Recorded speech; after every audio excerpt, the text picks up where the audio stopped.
what's the news that you have for CBD THC broker? Well, Where do we got doing that? so that's okay. So that goes back. I guess we're talking back to Tommy Chong now. Yeah. Yeah. So basically, what happened was I became the brand. Everyone would have known Cheech and Chong. You might want to bring up. You probably bring up the car scene again. Why not?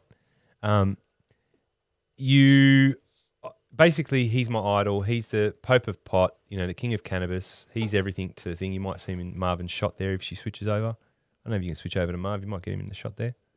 There you go. Sir Tommy Chong. So I became Tommy Chong's licensing and brand manager for Australia and New Zealand. Oh, wow. And got into brokering and started that deal. And then through the pandemic and everything that happened, we ran out of medicinal cannabis. And I started to have to source more products a lot quicker. We need to get in front of the TGA a lot quicker with more products. So I started making that move, speaking to the TGA, speaking to OTC, because CBD went over the counter Schedule 3, meaning you can have up to 150 milligrams dose per bottle of CBD with an allowance. I think it's up to 1% THC. I think they like it under that, but they give you an allowance. Yeah. And so yeah, I just rumbled into that and got educated really quick. Had Mike helping me in the background. Had a lot of people helping me, educating me, getting up to speed. Jumped on a Clubhouse. Shout out to Clubhouse. If you're not on Clubhouse, guys, it's now available on both platforms. Get on Clubhouse. Get on it. I have literally transformed my career in 1 month, probably 2 months. I transformed it through Clubhouse. So, and that's how I met Mike. So basically, what was I talking about? What was I talking about? The broker role, being the broker. Yeah, for so Tommy. I did that. Then I had to step down from that position. I love them to death. You know, shout out to JP, Wendy. Yeah. But I stayed in close contact with the CEO, Danny Keith. And we are working together. We still will be working together. I will always work. I will always honour my contract to Tommy Chong. He knows that. Yeah. Loyal to the death to all my people. It's just a matter of timing. Yeah. And you're always very clear about that as well. Yeah, look, and you know, that's why he's got management. That's why I've got management, because we have to make sure that it's best for the right timing for both parties. We can't mess this up. If I'm going to bring the Pope Pot back, it's got to be perfect. Yeah. And if I can't do it perfectly, then don't do it. Yeah. You know what I'm saying? And if there's no point of half-assing a job if it's not going to be done properly. Exactly. And that's on me. Do you understand? That's on me. That's not on them. They've done everything right on their end. They supported me to the nth. Yeah. Where it falls back is the country needs more. Yeah. And I have to do more, and that just comes down to me. And if there's someone out there in Australia, I'm not about the glory. I'm not about like Marv, like with me.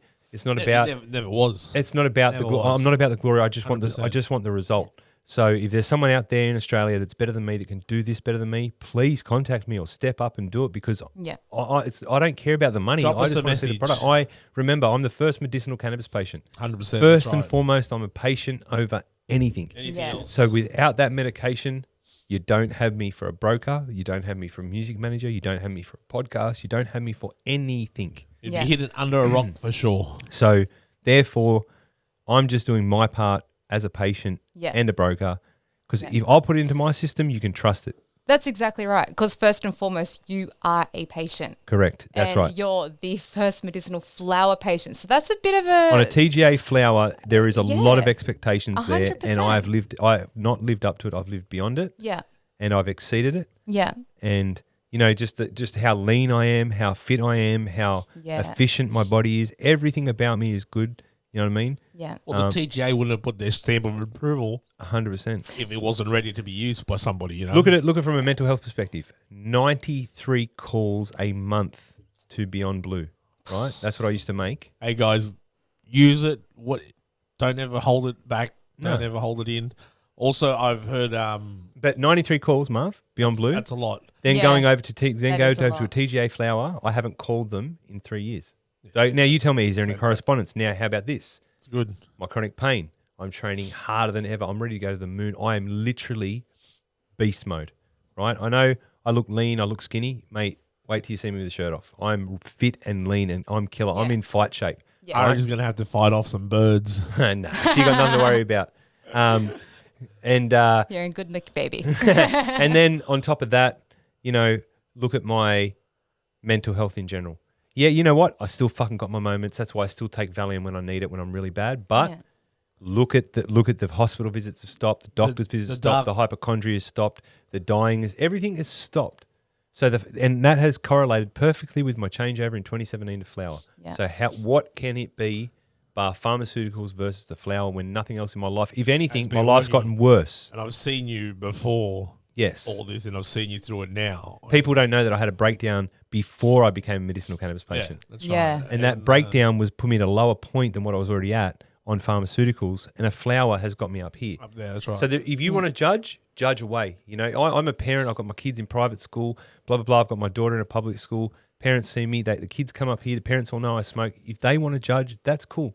Let them. Go back to 2017, go back to 2016, see if you would have liked to hang around me then. I guarantee you, right. It would have been different no. fucking It story. would have been no. They you know would me. 100% have said no. You know me. You know, you 100%. hung around me because you knew me. But not a lot of people did. Yeah, if I didn't know you if it were bar of soap, I'd be like, who the fuck is this guy? However, now I'd be turning tails the other way for sure. and that falls back on the breakdown. You knew that was a ticking time bomb that was coming. It Everyone was there. It was always there. Yep. Yeah. And Ready to explode. And I mean, medication can only ever get you so far. well, you know what? You I'm know, glad it happened. It's the best thing that ever happened. So 100% it is. Look at where you are now. You know, I'm fucking off to the moon almost. You're coming out of that dark tunnel. Yep. You know, you're getting towards that light. That's I'm getting Yeah. justice. I'm getting justice. I'm getting peace. I'm getting Yeah. healing.